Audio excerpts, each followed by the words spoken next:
इस रात के अंधेरों को खंगालें तो कुछ बात बने। इस रात के अंधेरों को खंगालें तो कुछ बात बने।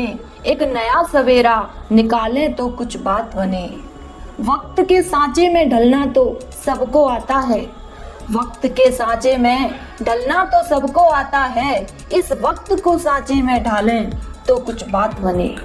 इसी क्रम में हम आप लोगों को एक छोटी सी मोटिवेशनल स्टोरी सुना रहे हैं। आशा करते हैं कि यह आपको पसंद आएगी। एक बार देवराज इंद्र एक गांव के लोगों से बहुत क्रोधित हो गए और क्रोधित होकर श्राप दे दिया कि मैं श्राप देता हूँ, इस गांव में 12 वर्ष तक बरसात नहीं होगी। यह सुनकर सभी ग्रामवासी स्तब्ध रह गए और इंद्र से रहमत की भीख मांगते हुए श्राप वापस लेने की विनती करने लगे। लेकिन इंद्र भी ग्रामवासियों की अत्यधिक विनती करने पर भी नहीं पिघले और अपनी इस समस्या रूपी गेंद को भगवान शंकर के पाले में ठनगाते हुए बोले, हे ग्रामवासियों, मेरा दिया हुआ श्राप मिथ्या नहीं जा सकता। हाँ, इसका उपाय बता रहा हूँ। वो यह है कि इस बीच में यदि भगवान शंकर अपने डमरू को बजा देते हैं तो आपके गांव में बरसात हो सकती है। बेचारे ग्रामवासी शंकर जी की शरण में गए और इससे पहले ही देवराज इंद्र भगवान शंकर से अपने अपमान के बारे में बताकर डमरू न बजाने की विनती कर आए थे। अब जैसे ही ग्रामवासियों ने भोले शंकर के सामने वर्षा करने के लिए डमरू बजाने का आग्रह किया, भोले शंकर बड़े ही विनम्र स्वभाव से बोले, हे ग्रामवासियों, अब तो यह डमरू 12 वर्ष बाद ही बजेगा, इसलिए आपका आग्रह करना व्यर्थ है। बेचारे ग्रामवासी निराश होकर, हताश होकर वापस 12 वर्ष के बाद डमरू बजने का इंतजार करने लगे। अब उन्होंने अपना संपूर्ण कृषि कार्य 12 वर्ष के लिए राम भरोसे छोड़ दिया। किंतु उसी गांव में एक व्यक्ति ऐसा था जो निरंतर कृषि कार्य में लगा रहता था।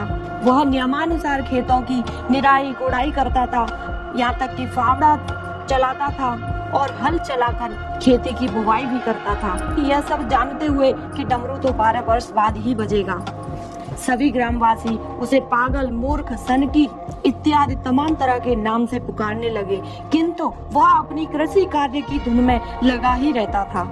जल के अभाव में लगभग 2 वर्ष गुजर गए। देवराज इंद्र के श्राप के कारण संपूर्ण कृषि भूमि, पेड़ पौधे सभी सूख गए। खेतों में दरारें पड़ गईं। वह दरारें मानो किसानों के कलेजे में पड़ रही हो। किसान बहुत दुखी रहते थे और मायूसी भरा चेहरा लेकर आसमान की ओर देखा करते थे। अब इधर स्वर्ग में माँ पार्वती यह सब देखकर भगवान शिव शंकर से बोली, हे स्वामी, क्या आप अपने भक्त उस मूर्ख किसान के क्रियाकलाप को देख रहे हैं? भगवान शंकर ने बड़ी सहजता से कहा, हे देवी, आप हमारे जिस भक्त को मूर्ख शब्द से संबोधित कर रही हैं, वह मूर्ख नहीं है। उसे पता है कि 12 वर्ष बाद ही सही, लेकिन हमारा डमरू तो अवश्य बजेगा। बरसात भी होगी, लेकिन 12 वर्ष तक उसके कार्य करने की क्षमता बरकरार बनी रहे, उसका कार्य करने का अभ्यास बना रहे। वह मानसिक और शारीरिक क्षमता को बनाए रखने के लिए इतनी मेहनत कर रहा है। उधर आप बाकी ग्रामवासियों को देखिए, 2 वर्ष में ही आलसी हो गए हैं और उनके अंग प्रत्यंग ऐसे जाम होते जा रहे हैं जैसे मानो किसी लोहे में जंग लग गई हो। वे अपनी आदि से ज्यादा शारीरिक और मानसिक क्षमता खो चुके हैं। वह किसी भी कार्य का अभ्यास नहीं कर रहे हैं, यह सोचकर कि 12 वर्ष बाद जब मेरा डमरू बजेगा और जब वर्षा होगी तभी कर लेंगे। अभी क्यों व्यर्थ में अपने तन और मन को कष्ट दें। माता पार्वती बीच में ही भगवान शंकर को टोक कर बोली, क्षमा कीजिएगा स्वामी, किंतु यह बाकी ग्रामवासियों की बात आप पर भी चरितार्थ होती है। कहीं ऐसा न हो कि इन 2 वर्षों में आप भी अपने डमरू को कुशलता पूर्वक बजाने की क्षमता खो न चुके हों। भगवान शंकर ने स्वयं को असहज महसूस करते हुए माँ पार्वती को डमरू बजाकर दिखा दिया। फिर क्या, आसमान में काले बादल घिराए, बिजली चमकने लगी, देखते ही देखते बरसात होने लगी। इधर बाकी के ग्रामवासी जैसे ही कृषि कार्य के लिए निकले तो उन्हें एहसास हुआ कि वह तो मानसिक और शारीरिक दोनों प्रकार की क्षमता खो चुके हैं। अब उन्होंने देखा कि जिस किसान को मूर्ख कह रहे थे वह तो पहले से कहीं और ज्यादा शारीरिक और मानसिक तौर पर कार्य करने में सक्षम है। उसने तो पहले से ही कृषि कार्य करके बीज बोकर रखे थे।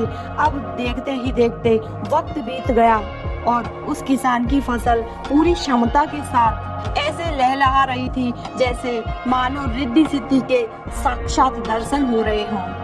यह सब देखकर बाकी ग्रामवासियों के हाथ सिर्फ पछतावे के अलावा और कुछ नहीं लगा। तो मित्रों, कहीं ऐसा तो नहीं कि आप भी डमरू बजने का यानी लॉकडाउन खुलने का इंतजार कर रहे हैं? तो याद रखिए, डमरू तो भगवान शंकर का कभी भी बज सकता है।